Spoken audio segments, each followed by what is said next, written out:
रणथंभौर के जंगल में काली अपनी बेटी गुड्डी के साथ रहती थी।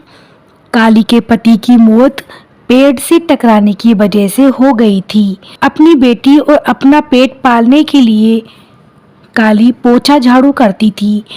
काली जिस घर में काम करती थी उसकी मकान मालिक बहुत ही गुस्सैल थी। वो काली को हमेशा भला बुरा सुनाया करती थी।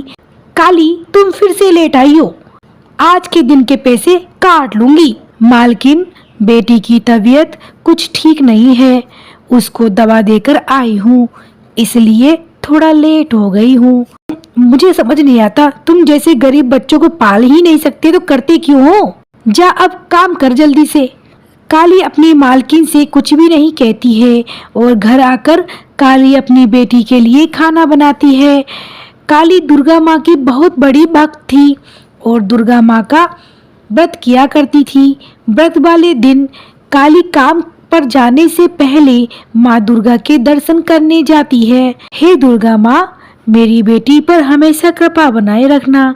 फिर काली काम पर चली गई। घर का सारा काम खत्म करने के बाद काली मालकिन से कहती है, मालकिन, मेरे 9 व्रत पूरे होने वाले हैं और मुझे 9 कन्याओं को खाना खिलाना है और व्रत का उद्यापन करना है।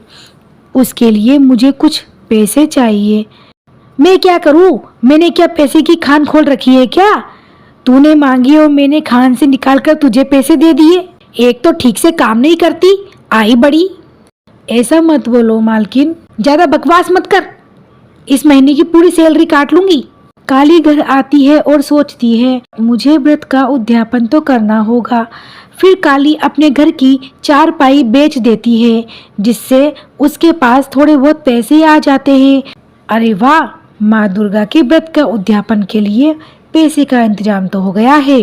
अगले दिन रानो सुबह होते ही खाना बनाने में लग जाती है और मंदिर में खाना ले जाकर 9 कन्याओं को भोजन परोसती है।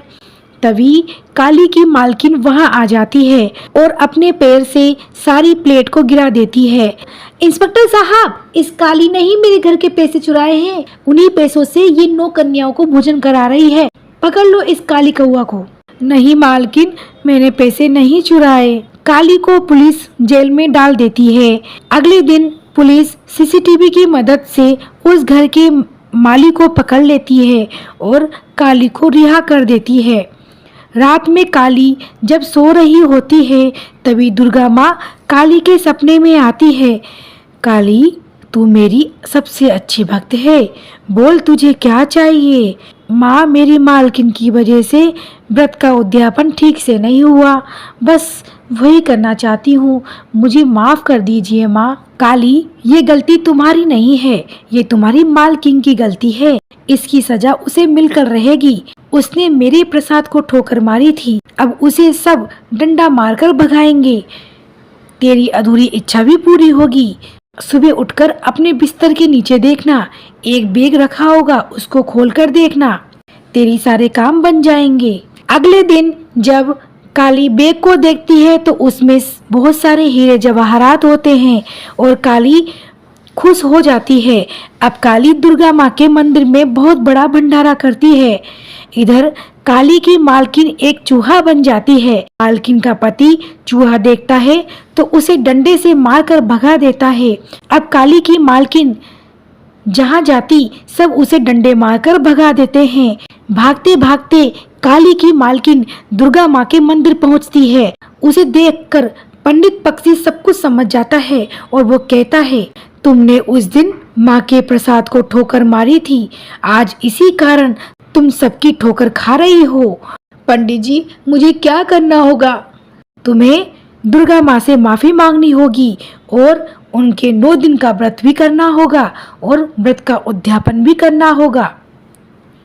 काली की मालकिन 9 दिन तक व्रत करती है और काली के पास जाती है और उससे माफी मांगती है और अपने पति की सहायता से 9 कन्याओं को भोजन करवाती है। उसके बाद दुर्गा माता उसे दर्शन देती है और उसे वापस से पक्षी बना देती है। रानो गर्भवती है और उसका पति 2 महीने पहले गुजर गया था।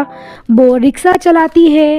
रानो के घर के पास बस स्टैंड था।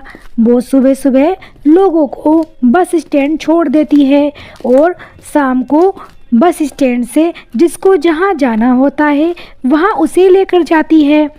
उसकी कोई मदद भी नहीं करता है। उसे कोई भी 1 रुपया भी ज़्यादा नहीं देता था। दिन बीतते गए। रानो के पास एक दुर्गा माता की मूर्ति थी। वो मूर्ति को हमेशा अपने पास ही रखती थी। हर सुबह रानो दुर्गा माता की पूजा करती।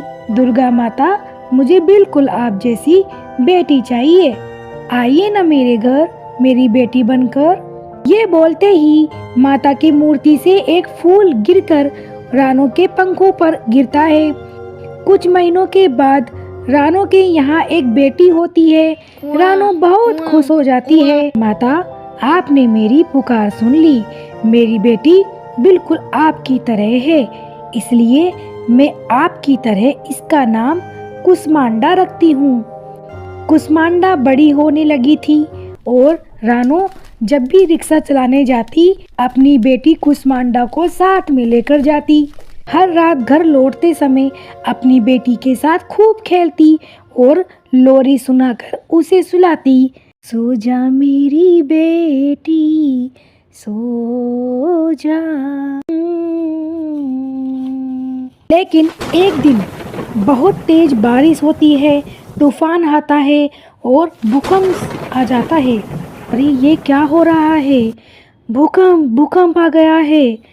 रानो जैसे ही अपनी बेटी को गोद में उठाने लगती है, उसकी बेटी भूकंप के झटके से नीचे गिर जाती है और पानी में बह जाती है। बेटी, मेरी बेटी।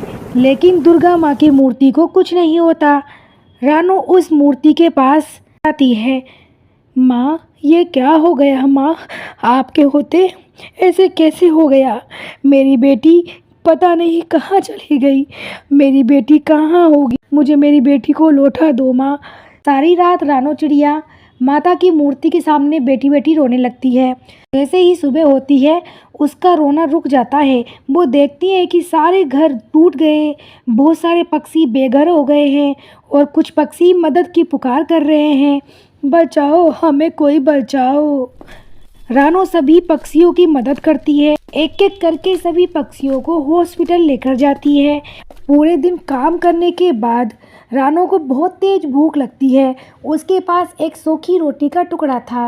रानो चिड़िया जैसे ही वो सूखी रोटी को खाने लगती है तभी वहाँ पर दुर्गा माता प्रकट होती है।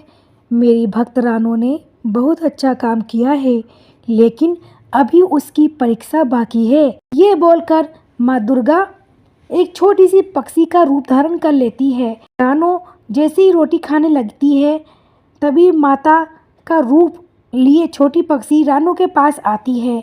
चाची माँ, मेरी माँ बाप भूकंप के कारण मर गए हैं। मुझे बहुत भूख लगी है, कुछ खाने को दे दो। रानो उस पक्षी बच्ची को एक रोटी दे देती है और खुद भूखी रह लेती है। अगले दिन फिर से बारिश तूफान शुरू हो जाता है। भूकंप के कारण सारे पक्षी बेघर हो गए थे। माता रानी, ये क्या हो गया? कुछ तो मदद करो माता रानी, सब पक्षी बेघर हो गए हैं माता रानी। रानो चिड़िया माता रानी से मदद मांगती है। एक पंछी उड़ते हुए आता है और उसके पंखों से माता रानी की मूर्ति नीचे गिर जाती है। माता दुर्गा की मूर्ति टूट जाती है। माँ, आपको मैं कुछ नहीं होने दूंगी। रानो चिड़िया माता रानी की मूर्ति को लेकर डॉक्टर पक्षी के पास जाती है और कहती है, पंछी, डॉक्टर पंछी, आप जल्दी से मेरी माँ का प्लास्टर कर दीजिए और एक्सरे कर दीजिए। क्या एक मूर्ति का प्लास्टर करना होगा? तुम एक नई मूर्ति खरीद लो। डॉक्टर पंछी, आपकी माँ को अगर कुछ हो जाता है तो क्या आप दूसरी माँ ले लोगे? ये बात डॉक्टर साहब को बहुत चुभती है। वो रानो चिड़िया की मूर्ति को प्लास्टर कर देता है। माता रानी, मुझे ये घर खाली खाली लग रहा है, प्लीज़ मेरी बेटी मुझे लौटा दीजिए, प्लीज़ माता रानी। तभी माता रानी की मूर्ति गायब हो जाती है और बारिश होने लगती है। तो जैसे पहले भूकंप आया था वैसे ही भूकंप आने लगता है। तभी माता रानी प्रकट होती है। माता रानी के हाथ में रानो चिड़िया की बेटी कुसमांडा थी। बेटी, बेटी, मेरी बेटी जिंदा है, बेटी। कुष्मांडा माँ, आपकी लीला अपरंपार है। मेरी बेटी आपने मुझे वापस लौटा दी। रानो, मैं तो बस तेरी परीक्षा ले रही थी। तेरी बेटी को मैंने अपने पास बुला लिया था। मैं देखना चाहती थी कि अपनी बेटी खोने के बाद क्या तुम दूसरों की मदद करोगी या नहीं, मगर तुम परीक्षा में सफल हो गई, इसीलिए मैं तेरी बेटी लौटाने आई हूँ। तेरी एक इच्छा पूरी करना चाहती हूँ। मैं तुमसे बहुत खुश हूँ। माँ, भूकंप के कारण सभी पक्षी मर गए हैं, उन्हें जिंदा कर दीजिए। मुझे पता था रानो चिड़िया, तुम मुझसे यही मांगोगी। तथास्तु। और तुम्हारे पास बहुत सारा धन आ जाएगा। तुम कभी भी भूखी नहीं रहोगी। सभी पंछियों के घर ठीक हो जाते हैं और सभी खुशी खुशी रहने लगते हैं। जय कुष्मांडा माता की। आपकी कृपा हमेशा सभी भक्तों पर बनी रहे।